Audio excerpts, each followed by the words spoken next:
Welcome back to Inside Story. Gun control is a big issue, especially across the borders between states. And New Jersey's Governor Murphy is calling out Pennsylvania, saying literally 77% of the guns involved in crimes in New Jersey come from Pennsylvania. Many others also come from North Carolina, Georgia, states that have weaker gun laws. And the two governors are working together. He is applauding Governor Wolf's efforts, a $1.5 million grant program to help control gun violence. But still, it's that flood of guns across the border. Where do you think we go from here? Is there a way to make a quick and easy solution?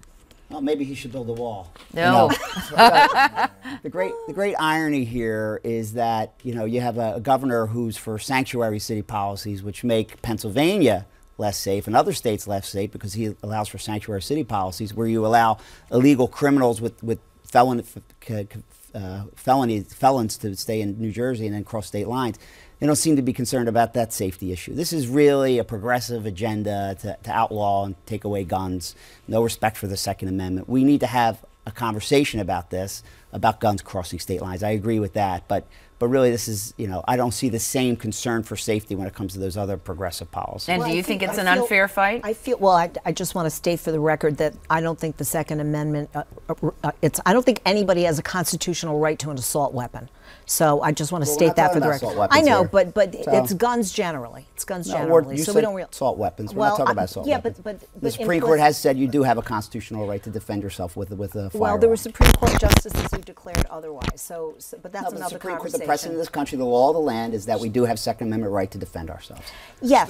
I just don't think it's a fair corollary between sanctuary cities and gun laws. I mean, what we have to do as a country is take on the hard issue that we have around guns, look at it as the public health crisis that it is, and look at how we can end straw purchasing, end lost or stolen, and there are ways to kind of tighten this up, and we just refuse as a country to do that. There are any number of examples of mass shootings, day-to-day urban shootings that should require us to kind of stand in this issue. We haven't done that yet. There was a story this week of an elderly woman who warded off someone who broke into her house at 3 in the morning. It literally saved her life with a hand. Well, we're not talking about it. This is not an assault weapon conversation. Okay. So I know you want to take the extreme case of guns, but we're talking guns end up on the street. Yeah, but I was making a point. I was making a point that if this was really about making the country safer, Governor Murphy would be concerned that there are hundreds of thousands of illegals in the country who've committed felonies who get to stay here through sanctuary city policy. That's not a fair corollary. There's hundreds of thousands, if not millions, of people who are affected by gun violence on a day-to-day basis.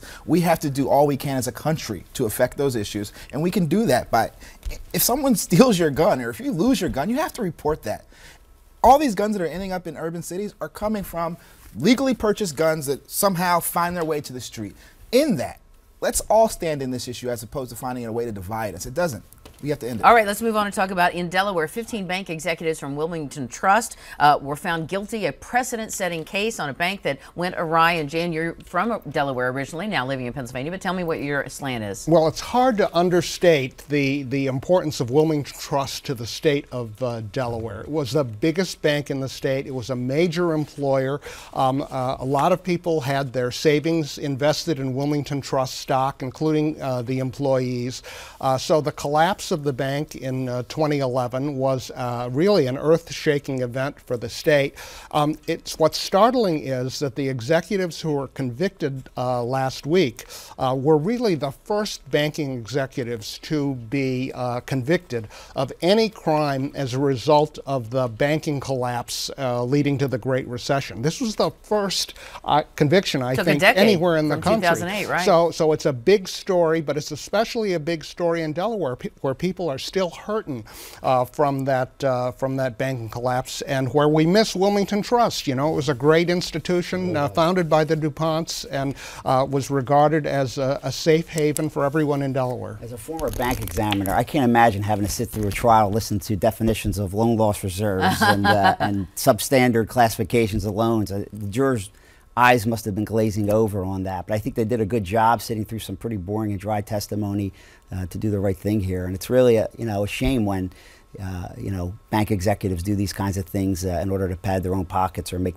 at the expense of investors, at the expense of people who want to borrow money, at your depositors, and it's really a shame. One of the big things that came out of that financial collapse was the fact that so many people's lives were affected negatively, but the banks never were held accountable. So now to see all these years later a bank held accountable, I think is a justifying feeling for so many people who were caught in the middle of that financial collapse. Right. All right, let's quickly, in 1 minute, just talk about the relocation of some drug addicts under Kensington Bridge. Philadelphia is making that move to give them a new place to go. Other people in the neighborhood say, wait a minute, you're moving them from this place and they come over here and bother a new neighborhood, or maybe not bother, but at least camp out. Where do you think, what's the end result here? What should be happening? Well, it's certainly good for Kensington, and that's a neighborhood that's been hit really, really hard by the opioid crisis and all other kinds of problems associated with the opioid epidemic and increases in the related crimes, you know, everything from burglary to attacks, et cetera, et cetera. So it's certainly good for Kensington. The open question is what happens next and where do they go? I mean, ultimately, the best answer is that people have access to treatment so that they're not just, you know, part of an ongoing challenge that the city has to face in a variety of different ways. And the city's making that effort. We'll see how it goes. They are. All right, we're going to take a break, and Inside Stories of the Week coming your way next. Stick around.